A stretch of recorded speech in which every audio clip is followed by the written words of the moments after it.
पे रोकते हैं, एक इतिहास की बात बताते हैं।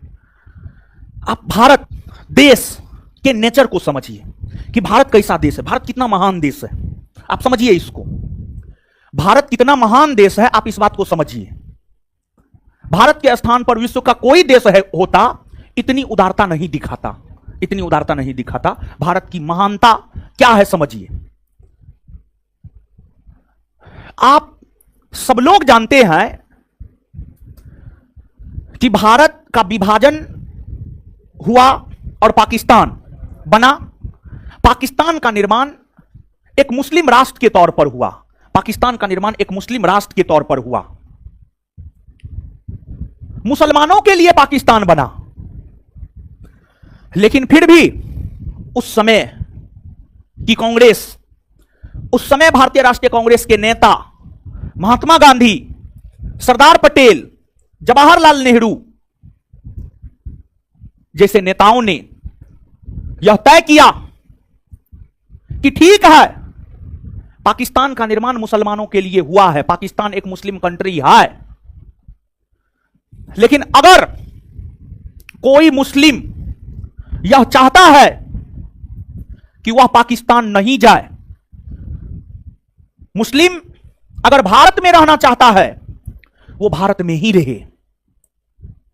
वैसे मुसलमान जो चाहता है हम पाकिस्तान नहीं जाए, वैसे मुसलमान जो चाहता है हम पाकिस्तान नहीं जाए, हम पाकिस्तान नहीं जाए, वो पाकिस्तान नहीं जाए।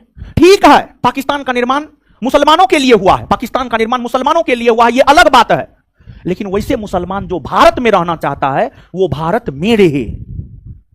और मुसलमानों को एक चॉइस दिया गया कि मतलब आप भारत में रहना चाहते हैं तो आप भारत में रहिए, अगर आप पाकिस्तान जाना चाहते हैं तो आप पाकिस्तान चले जाइए। मुसलमानों के पास तो चॉइस था, मुसलमानों के पास चॉइस था कि वो भारत में भी रह सकता है या पाकिस्तान में भी जा सकता है। उस समय भारत के जो राष्ट्रवादी मुसलमान थे, जिसको सच में भारत से प्रेम था, जिसको सच में भारत से प्रेम था, वो भारत से नहीं गए। उसने भारत को स्वीकार किया। उसने कहा ठीक है, मुसलमानों के लिए अलग अलग राष्ट्र पाकिस्तान बना है, लेकिन हम पाकिस्तान नहीं जाएंगे, हम भारत में रहेंगे, हमको भारत से प्रेम है, हमको भारत से प्रेम है। आज के डेट में जब दो भाई के बीच जमीन का बंटवारा होता है, बंटवारा के बाद एक भाई दूसरे भाई को खेत में हेलने तक देता है, नजर उठा करके आप उसके खेत के तरफ देख नहीं सकते।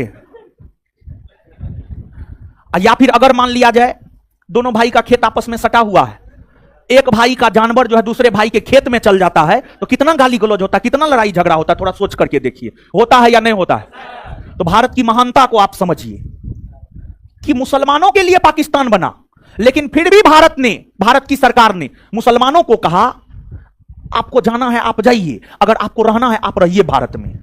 भारत में जितना भारत हिंदुओं का है उतना ही भारत मुसलमानों का भी है, उतना ही भारत सिखों का भी है, उतना ही भारत ईसाइयों का भी है। भारत ऐसे महान थोड़े है, बात समझे हम क्या बोले हैं। चलिए ठीक है, अब आगे आइएगा कि जब भारत का विभाजन हुआ, पाकिस्तान बना, भारत के लोग, कुछ भारतीय पाकिस्तान गए, कुछ पाकिस्तानी भारत आए। अब आइए अनुच्छेद 6 और अनुच्छेद 7। अनुच्छेद 6 क्या कहता है और अनुच्छेद 7 क्या कहता है? अनुच्छेद 6 क्या कहता है और अनुच्छेद 7 क्या कहता है? अनुच्छेद 6 यह कहता है 19 जुलाई 1948 से पहले या बाद, छोड़िए 19 जुलाई सबको गोली मारिए, छोड़िए, सीधे तौर, पहले सीधे तौर पर समझिए, तब डेट को इंटर करवाएंगे, ज्यादा बेटर होगा।